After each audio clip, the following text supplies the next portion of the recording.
প্রকৃতির সব সৌন্দর্যের মধ্যে অন্যতম সৌন্দর্য হলো নদী।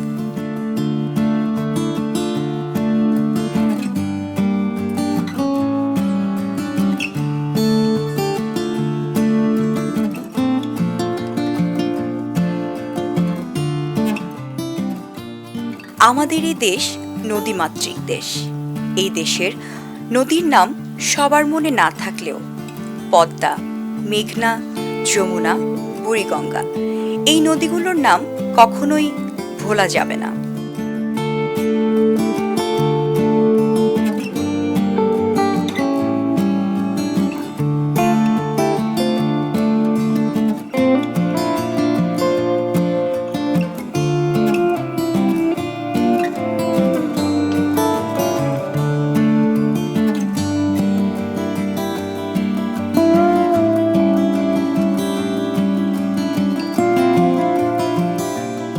এটি বুড়িগঙ্গা নদীর একটি চিত্র।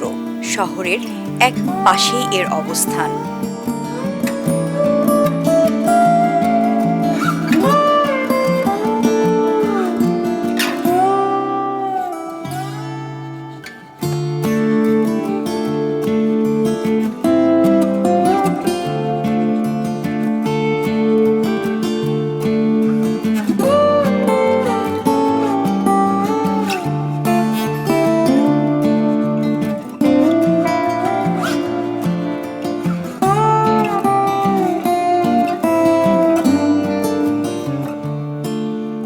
নদীর এপার থেকে ওপারে যেতে নৌকাই ছিল একমাত্র অবলম্বন।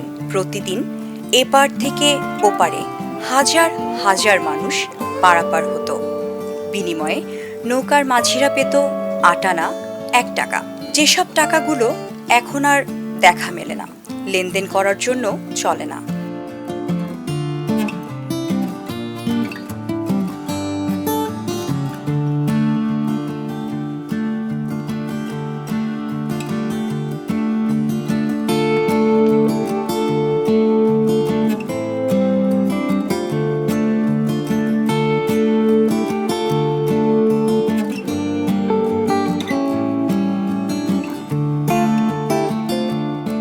কালের পরিবর্তনের সাথে সাথে পরিবর্তন হয়েছে মানুষের জীবনযাত্রার মান।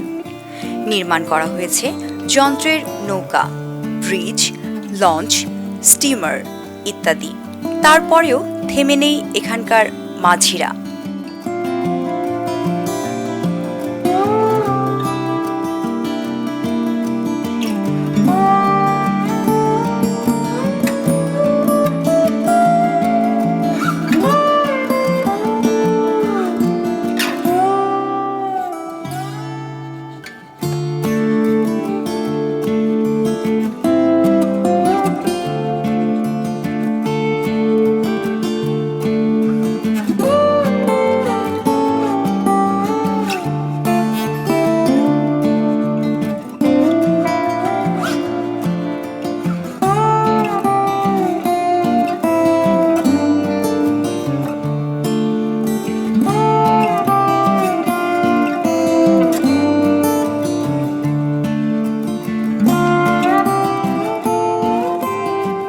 প্রায় ২০-৩০ বছর ধরে জীবিকার জন্য চালিয়ে যাচ্ছে নৌকা। ৪০০-৫০০ টাকা থাকে, ৪০০-৫০০ থাকে, আল্লাহ চালায় আর কি। এখানে ধরেন ২০০-২৫০ ইনকাম মোটামুটি। আমি কামাতে যাই পুরো মানুষ ৪০০-৫০০-৬০০। মোহাম্মদ শরীফ। কত বছর ধরে? ৩০ বছর। ৮৮ আইছি।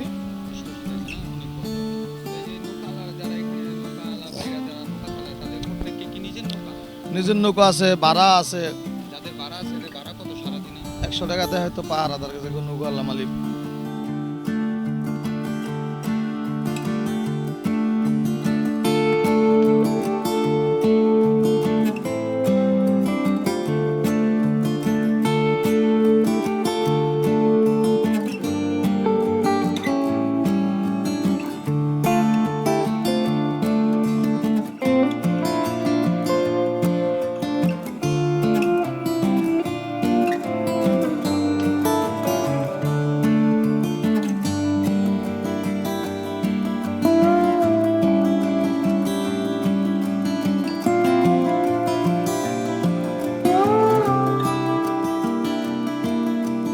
প্রতিদিন সূর্য ওঠার আগে থেকে মাঝিরা তাদের নৌকা নিয়ে বেরিয়ে পড়ে এবং রাতের শেষ পর্যন্ত চলে তাদের এই নৌকা। প্রতিদিন প্রায় 500 থেকে 700 টাকা আয় হয় তাদের। চার 500-600 এরকম ঠিক আছে। 400-600 আপনি কি নিজা বাড়ি নিয়ে এখানে? হ্যাঁ আমার নিজে ভাই, তা আপনি তো ভাড়া লাগে না? আমার ভাড়া লাগে। আর যাদের ভাড়া লাগে এরা কেমন আছে? এরা এই অবস্থায় যার যেরকম আয় এরকম দেয়।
নৌকায় ঘুরে বেড়াতে কম বেশি মানুষের ভালোই লাগে, আর সেটা যদি হয় নদীর বুকে, তাহলে তো আর কথাই নেই।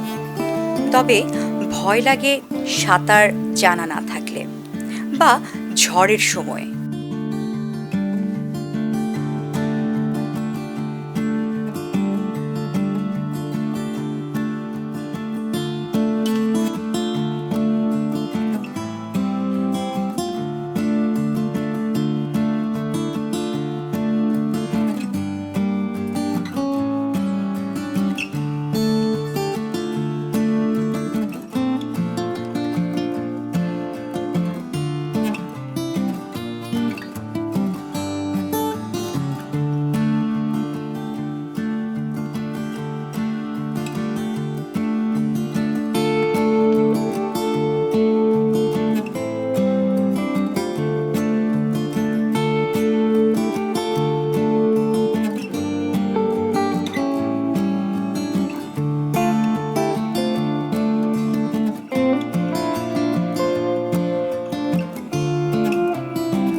তবুও মানুষ থেমে নেই এই পথ চলায়। তাই প্রয়োজন না হলেও আপনিও ঘুরে যেতে পারেন বুড়িগঙ্গার বুকে। তবে হয়তো আপনার মনটাও একটু ভালো লাগবে নৌকায় ঘুরে।